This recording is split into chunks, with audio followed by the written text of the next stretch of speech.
¿Qué sectores económicos dependen más de la minería hoy en día? Yo te diría todo lo que es automoción, electrónica y defensa. ¿Cuál es el mayor reto ambiental que enfrenta la minería actualmente? Eh, los tailings y las blanquecer con los restos, los escombreras y con los relaves de cómo gestionarlos mejor. ¿Qué innovaciones están haciendo en la minería más sostenible? Pues mira, barriendo para casa, barriendo en España, el proceso de Helix que está desarrollando Atalaya Mining. ¿Por qué el litio es clave en la transición energética? Pues como ya comenté, al final es algo que está presente en todas las químicas de batería y que cualquier cosa que requiera una batería o acumular energía es casi seguro que va a tener que utilizar litio. ¿Qué países están ganando la carrera por el litio y por qué? Obviamente lo están ganando los asiáticos, especialmente China, y ahora un poco lo va a intentar Estados Unidos, pero claramente China y Corea. ¿Qué riesgos enfrenta el mundo al depender tanto del litio para las baterías? Bastante. Enfrenta un cierto riesgo de ser capaz de suministrar a cada bloque y a cada región lo suficiente. Por eso cada vez va a haber más empresas occidentales tratando de meterse en el sector. ¿Está el mercado del litio en riesgo de convertirse en un nuevo petróleo por su concentración geográfica? Yo no lo creo. Yo creo que cada vez va a haber más países y demás y yo no lo creo. No creo que va a llegar a tanto. En un mundo digital, ¿por qué el oro sigue siendo una reserva de valor tan Hmm. importante? Porque lo lleva siendo de 3.000 años. Así que otros 3.000 años va a resistir. ¿Qué señales económicas debes mirar si quieres entender el precio del oro? Lo más importante, yo diría, la evolución del dólar, los tipos de interés reales, que es tipos de interés menos inflación, y las compras de bancos centrales. ¿Es el oro una buena inversión en tiempos de crisis? Por supuesto. Tener un poco de oro en la cartera siempre viene bien. ¿Qué factores globales impactan más en el precio de las materias primas hoy en día? Depende, cada materia prima es distinta, pero los metales preciosos por ese lado que ya comenté de tipos de interés, inflación y demás, en el caso del resto de commodities mayormente, la actividad económica china. Si China está, los PMIs industriales, si está funcionando o no, ¿Por qué las materias primas son tan cíclicas? porque la economía es cíclica. Entonces la demanda lo es. ¿Cómo entender los ciclos de las materias primas puede ayudarte a invertir mejor?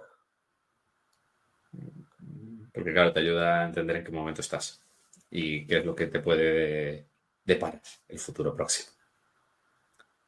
Por ejemplo, un libro que recomiendo para entenderlo, el Crude Volatility, que habla de la historia y la volatilidad de los precios del petróleo, aunque es aplicable a casi cualquier otra commodity. Pero ese libro es muy, muy bueno.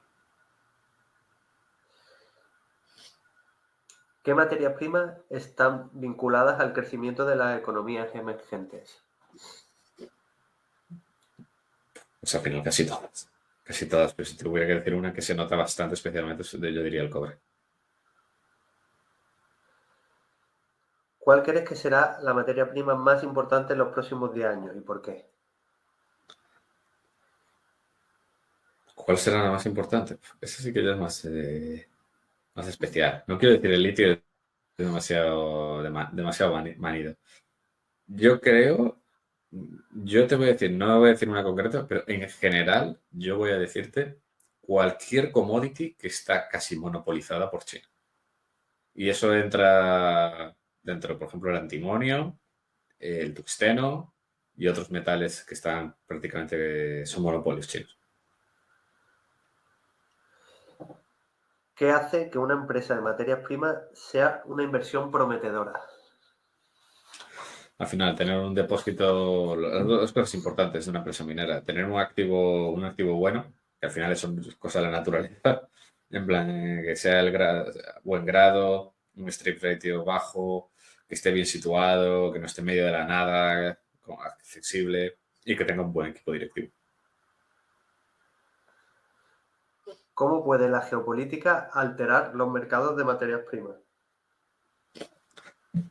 De mil maneras. Al final, con cuotas a la exportación, impuestos especiales, aranceles, intervenciones directas de gobiernos que te dicen, no, no, te prohíbo vender este proyecto a una empresa china, por ejemplo, que eso ha pasado. ¿Qué recursos naturales están en el centro de las tensiones internacionales actualmente? Todos, prácticamente todos. O sea, te sacas la lista de critical minerals en Estados Unidos o de la Unión Europea y es que son más de 30. O sea, prácticamente cualquier cosa que sea mínimamente rara pues, va a estar ahí. Cobre, bauxita, todo. De litio, potasio, de todo. ¿Cómo están los países asegurando su acceso a materias primas estratégicas para el futuro?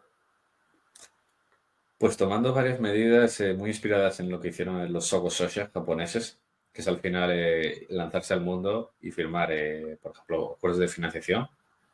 Yo te ayudo a financiar la construcción de la mina y yo me llevo el suministro, por ejemplo.